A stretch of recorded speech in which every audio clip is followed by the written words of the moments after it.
Good morning बच्चों। Rule number 11 से हमने आज की क्लास शुरू करनी थी बच्चों, और रूल नंबर 11 में दो शब्द हैं, ध्यान से देखो। एक तो है फर्दर और एक है फार्दर।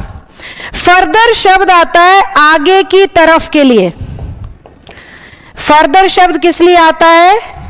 आगे की तरफ या टालने के लिए। टालना, आगे की तरफ करना, उसके लिए क्या आता है?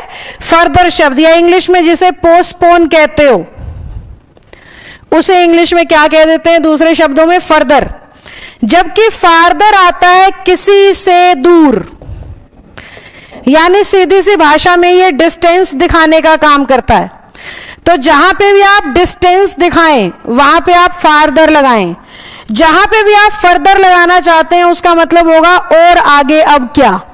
इस सेंस में आपका आंसर होता है फर्दर। जैसे हम कहते हैं लेट अस मूव फर्दर, चलो आगे बढ़ें, इस सेंस में क्या आ गया? फर्दर आ गया। पर अगर वो दिल्ली, तमिलनाडु, मेघालय की दूरी की बात करने लग जाए, डिस्टेंस की बात करने लग जाए तो फार्दर आ जाएगा। एग्जाम्पल से ज्यादा अच्छे से समझ में आता है, आओ देखते हैं। देखो,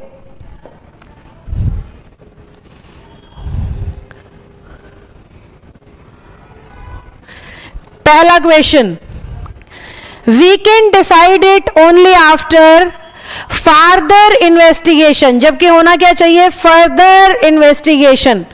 अभी और आगे इन्वेस्टिगेशन से पता लगेगा। गया जगह का नाम है, हाजीपुर जगह का नाम है, पटना जगह का नाम है, यानी दूरी की बात हो रही है। तो दूरी दिखाने के लिए तो क्या आता है? फार्दर आता है। तो फर्दर को किस में बदलना था? फार्दर में। They saw a temple on the farther side होना चाहिए, farther, further side of the river की बजाय क्या होना चाहिए? फार्दर साइड, दूर वाली तरफ। फार्दर का मतलब क्या होता है? दूर, दूर वाली तरफ। क्या था? डिस्टेंस दिखाएंगे तो फार्दर आएगा। Dara Singh has appealed in the Supreme Court for the farther judgement की बजाय फर्दर जजमेंट, दोबारा से जजमेंट होना चाहिए, further. Nothing can be further from, from तो डिस्टेंस को दिखाता है, तो फर्दर नहीं, क्या होना चाहिए? फार्दर होना चाहिए। एक तो शब्द है नियरेस्ट और एक है नेक्स्ट। नियरेस्ट होता है बिल्कुल नजदीक वाला, जैसे ये आपका घर है, ये आपके दोस्त का घर है, और ये आपके एक और दोस्त का घर है, तो इसे बोलेंगे दिस इज, मेरे सारे दोस्तों में से मोहन का नियरेस्ट है। जबकि नेक्स्ट का मतलब होगा बिल्कुल आपसे अगले वाला घर। अब बच्चों को ये लगता है कि मैम जो नेक्स्ट है वही तो नियरेस्ट भी हो सकता है। नेक्स्ट पोजीशन को दिखाता है और नियरेस्ट डिस्टेंस को। तो जब आपने पोजीशन दिखानी होती है तो नेक्स्ट बोलते हो। टीचर क्या कहता है? एक बच्चा आ गया नेक्स्ट, नियरेस्ट थोड़ी ना बोलेगा। तो जब पोजीशन दिखानी होती है तब नेक्स्ट आता है, और जब दूरी दिखानी होती है तब नियरेस्ट आता है। समझे? जहां पे भी पोजीशन दिखाओगे। आइए, Buxar is my nearing railway station की बजाय nearest railway station. Bhagwan Das is my nearest door neighbour की बजाय नेक्स्ट डोर नेबर, यानी बिल्कुल अगले वाला ही है। Dum Dum is the airport next to Kolkata, nearest to. Kolkata से नेक्स्ट कैसे हो सकता है एयरपोर्ट? समझ रहे हो? कोई स्टेट होता तो भी नेक्स्ट होता, एयरपोर्ट तो उसके अंदर कहीं होगा ना, तो nearest. My shop is nearest to the tent house, ये हो सकता है, यहां नेक्स्ट भी हो सकता है। दोनों सेंस ठीक दे रहे हैं, नियरेस्ट भी और नेक्स्ट भी। We will get off at the next station, ये भी ठीक है, नहीं तो यहां पे भी नियरेस्ट हो सकता है। कुछ सिचुएशन ऐसी होती है जहां दोनों लगाए जा सकते हैं। अब इसको देखो, टेंट हाउस के पास भी हो सकता है मेरा घर और टेंट हाउस से अगला भी हो सकता है, और घर की जगह ये शॉप की बात कर रहा है तो बिल्कुल अगली शॉप कहना ज्यादा सही है। इसलिए आंसर सी लिख रहे हैं कि भाई नेक्स्ट बना दो, ज्यादा सही सेंस आएगी। जबकि यहां क्या कह रहा है? We will get off at the next station. अब अगले स्टेशन पे ही उतरते हैं ना, या पास वाले स्टेशन पे उतरते हैं, तो ज्यादा सही तो यहां पे नेक्स्ट है। अगर आप बस में या रेलवे स्टेशन पे सफर कर रहे हो तो आप क्या बोलोगे? अगले स्टॉप पे मुझे उतार देना, ना कि पास वाले स्टॉप पे उतार देना। अगर बोलोगे किसी को तो बोलोगे अगले स्टॉप पे उतार देना। भाई उसको क्या पता आपके लिए पास वाला कौन सा है, तो यहां पे नेक्स्ट ही बेहतर है। समझे? इस तरीके से जजमेंट भी हो जाता है जब दोनों में से करना पड़े तो। सम और एनी में पिछली क्लास में करवा चुकी हूं, मच और मैनी भी मैं पिछली क्लासेस में करा चुकी हूं। क्लास 1 थी ना जो एडजेक्टिव की, उसमें कराया था। एल्डर ओल्डर भी क्लास 1 में कराया था। ये रहता है रूल नंबर 16, और ये मैं बोर्ड पे समझाना चाहूंगी पीडीएफ की बजाय, नहीं तो कंफ्यूज हो जाओगे। देखो, एक तो शब्द होता है बच्चों इंग्लिश में लेटर, एक शब्द होता है लेटर, और एक होता है लेटेस्ट। लेटेस्ट तो आता है बिल्कुल ताजा ताजा के लिए, ताजा खबर, ताजी ताजी कोई चीज होती है ना, तो वो तो होता है लेटेस्ट। लेटर आता है टाइम दिखाने के लिए, से देर, या देर से लिख दो, देर से के सेंस में आता है लेटर। जबकि डबल टी वाला जो लेटर होता है ये आता है पोजीशन दिखाने के लिए, और हिंदी में कहते हैं बाद वाला। ठीक है, अब इस लेटर का अपोजिट होता है बच्चों अर्लियर, यानी समय से पहले। दिए गए समय से पहले कहना है तो अर्लियर आता है, दिए गए समय के बाद कहना है तो, यानी के बाद या देर से कहना है तो लेटर आता है। अब दो लोगों में से बाद वाले को कहना है तो लेटर आता है। अगर दो में से पहले वाला या आगे वाला कहना है तो आता है फॉर्मर। समझे? जैसे एक लाइन में दो बच्चे खड़े हैं तो पहले वाले को कहेंगे फॉर्मर और इस पीछे वाले को कहेंगे लेटर। अब इसी लाइन में 3 बच्चे खड़े हैं या 5 खड़े हैं, 3 या 5 होने के केस में फर्स्ट और लास्ट का यूज करते हैं, क्योंकि फर्स्ट और लास्ट है सुपरलेटिव डिग्री, और सुपरलेटिव डिग्री बात करती है कईयों में से एक दो की, सुपरलेटिव बहुतों में से एक, जबकि फॉर्मर लेटर है कंपैरेटिव डिग्री। ये आती है हमेशा सिर्फ 2 लोगों के लिए। तो जहां जहां बात 2 की होती है फॉर्मर लेटर, जहां जहां कईयों की होती है फर्स्ट और लास्ट। 2 में से पहले वाला कहना है फॉर्मर, बाद वाला कहना है तो लेटर। कईयों में से पहले वाला कहना है तो फर्स्ट और बाद वाला कहना है तो लास्ट। बीच में सेकंड, थर्ड, फोर्थ कितने भी लगा लो, समझते ही हो आप। और लेटेस्ट आता है ताजी ताजी खबर के लिए। यूं नहीं कहते लेटेस्ट न्यूज, लेटेस्ट स्कोर, उसको कहते हैं लेटेस्ट, ताजा ताजा, बिल्कुल नया नया, बिल्कुल अभी अभी। चलो आओ अब क्वेश्चन देखते हैं। ये था कॉन्सेप्ट, अब आते हैं क्वेश्चन पे।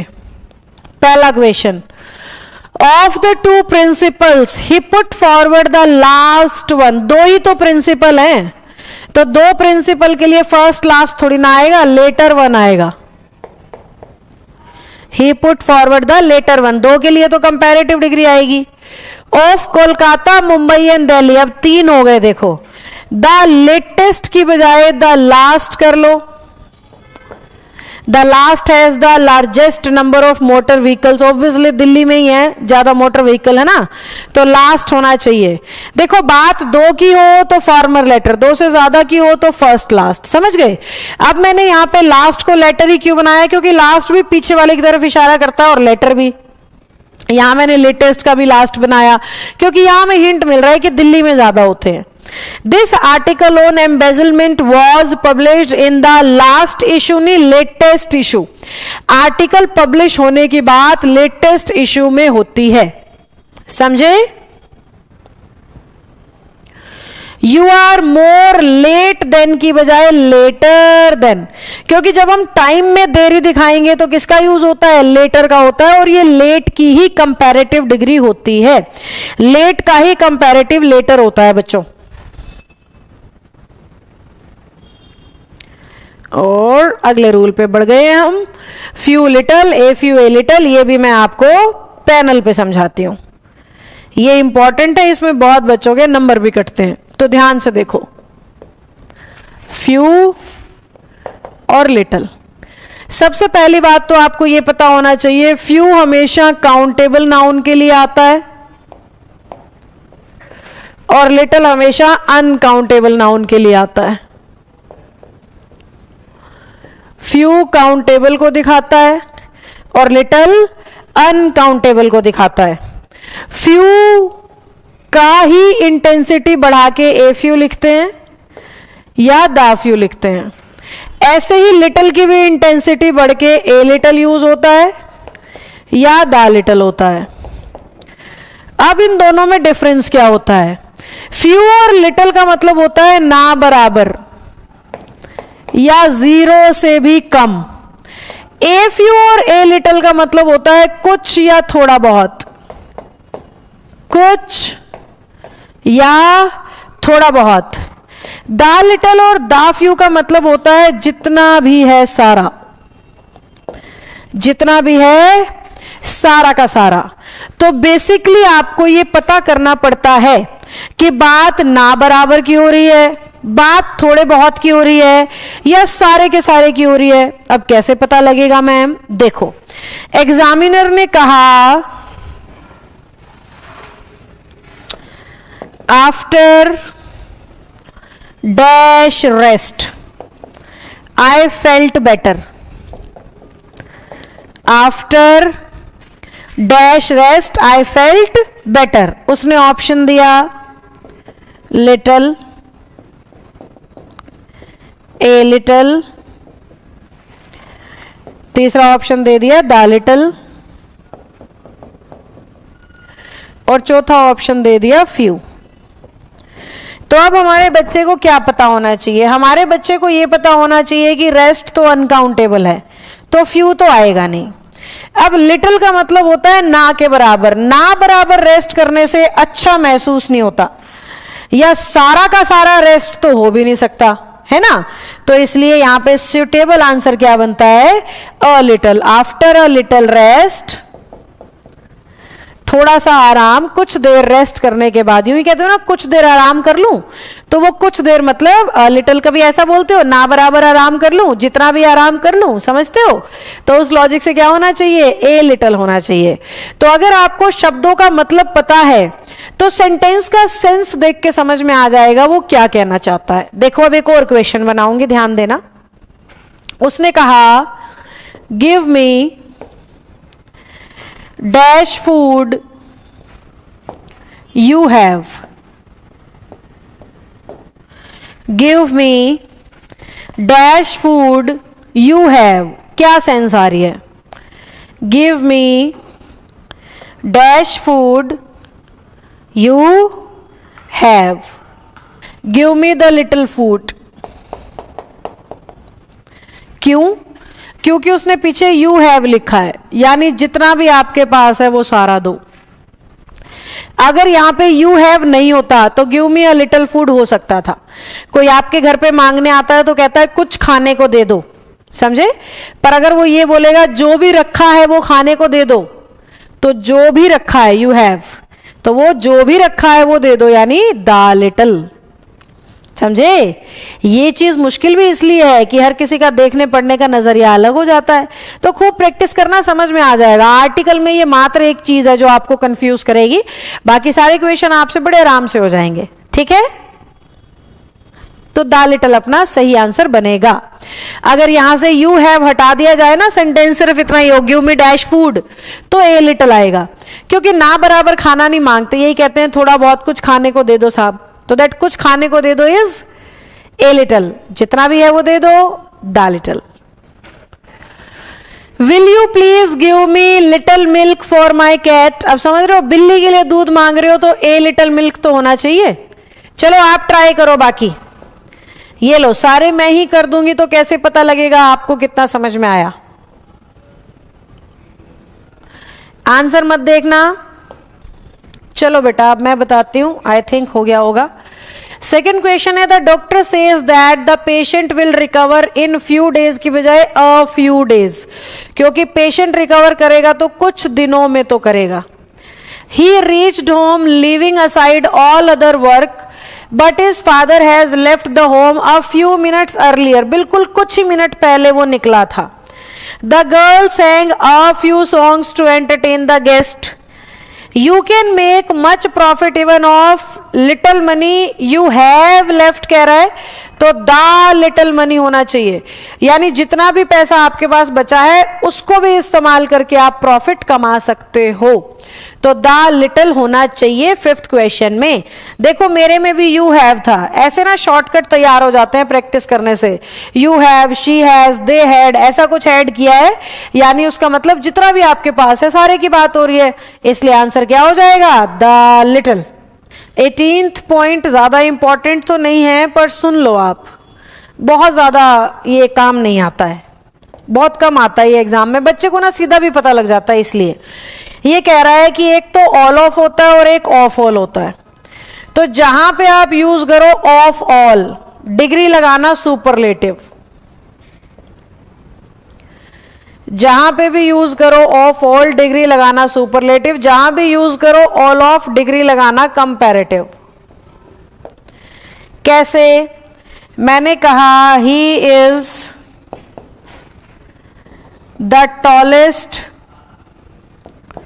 Of all the boys.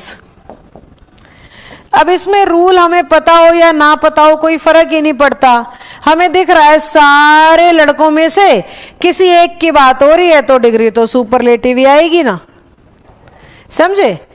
दूसरा केस हालांकि मदद करता है, जैसे ही इज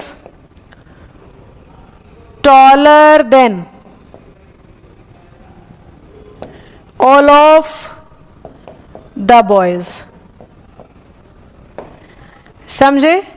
अब यहां पे देन से भी तो इशारा मिल रहा है कि डिग्री कंपैरेटिव ही होनी चाहिए, तो ऑल ऑफ या ऑफ ऑल का फंडा ज्यादा कंफ्यूज कर नहीं पाता अगर बच्चे के बेसिक अच्छे हैं। तो यहां से पता लग रहा है सारे लड़कों में से एक है इसलिए टॉलेस्ट होना चाहिए, यहां पता लग रहा है देन लगा दिया तो डिग्री पक्का कैसी आएगी, कंपैरेटिव आएगी। बाकी इसका लॉजिक ये होता है कि ऑफ के बाद अगर प्लूरल नाउन आता है ना तो उसको एक मान लेते हैं, ग्रुप मान लेते हैं, तो ग्रुप की तुलना एक से हो रही है तो 1 to 1 हो गया तो भी डिग्री कंपैरेटिव आएगी, समझे। तो ये बहुत ज्यादा इंपॉर्टेंट या कंफ्यूजिंग रूल नहीं है, आप वैसे भी इस टाइप का क्वेश्चन पढ़ोगे ना तो हिंट मिल जाएगा कि देन है तो भाई कंपैरेटिव ही आएगा, सारों में से एक की बात है तो सुपरलेटिव ही आएगा, तो इसलिए ज्यादा कंफ्यूजन इसमें नहीं होता, रूल की जरूरत नहीं पड़ती, सेंटेंस ही बता देता है क्या आएगा। बाकी ये दो ही क्वेश्चन है, देखो ट्राई करके देख लो। फर्स्ट क्वेश्चन क्या लिखा है, he thinks better than all of the players, तो ये तो सही है, समझ रहे हो। ऑफ की वजह से ये सारे इकट्ठे हो गए तो 1 to 1 चल रहा है, देन वैसे भी कह रहा है डिग्री कंपैरेटिव।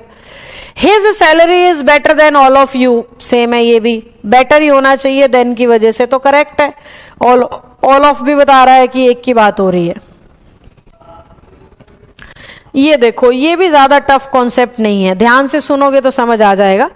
लिटिल की कंपैरेटिव डिग्री होती है लेस या लेसर, और सुपरलेटिव होती है लीस्ट। फ्यू की कंपैरेटिव होती है फ्यूअर, और सुपरलेटिव होती है फ्यूएस्ट।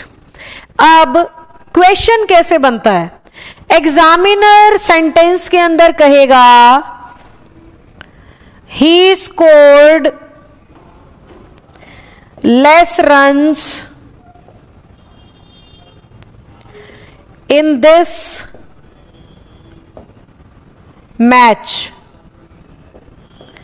और आगे कह दिया than in the previous one, than in the previous one. Sentence क्या कह रहा है, इस वाले मैच में ना उसने कम रन बनाए पहले वाले की बजाय।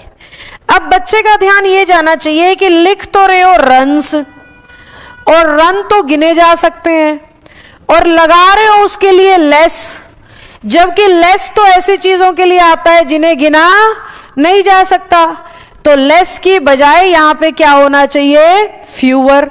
तो सही सेंटेंस क्या बनेगा, he scored fewer runs in this match than in the previous one.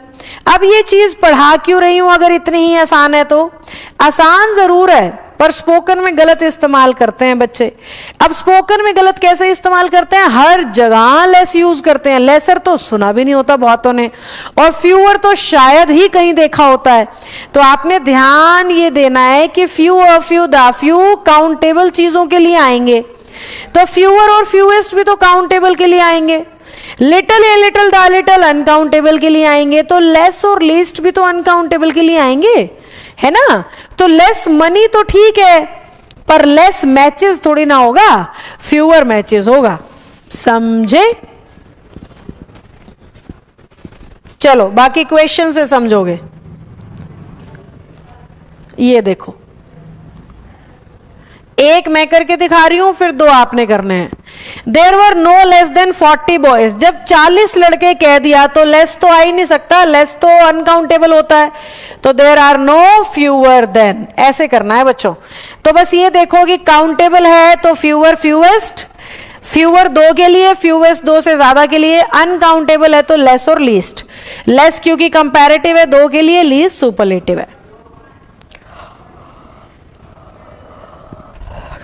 देखो second question, the fruit vendor would rather let the fruit get spoiled than sell them for a lesser price.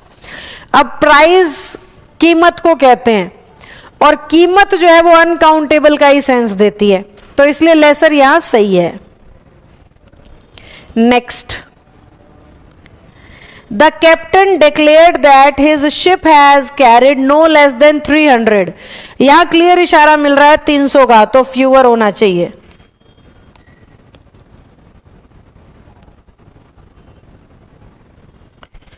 There are fewer boys, so now I can not have another cup of tea now. Fewer boys की बात हो रही है, fewer boys, जबकि boys countable हैं, तो few होना चाहिए सिर्फ। क्यों? क्योंकि फ्यूअर तो तब आता है ना जब डिग्री कंपैरेटिव हो, तो there are a few boys या देर आर सम बॉयज, कुछ ऐसी सेंस होनी चाहिए। अब यहां 20 लिख रहे हो, no less than 20 in the class, 20 students हो रहे हैं यानी कि, तो लेस की जगह क्या होना चाहिए? फ्यूअर होना चाहिए, है ना बच्चों। यहां पे हो गए कॉन्सेप्ट खत्म और प्रैक्टिस शुरू।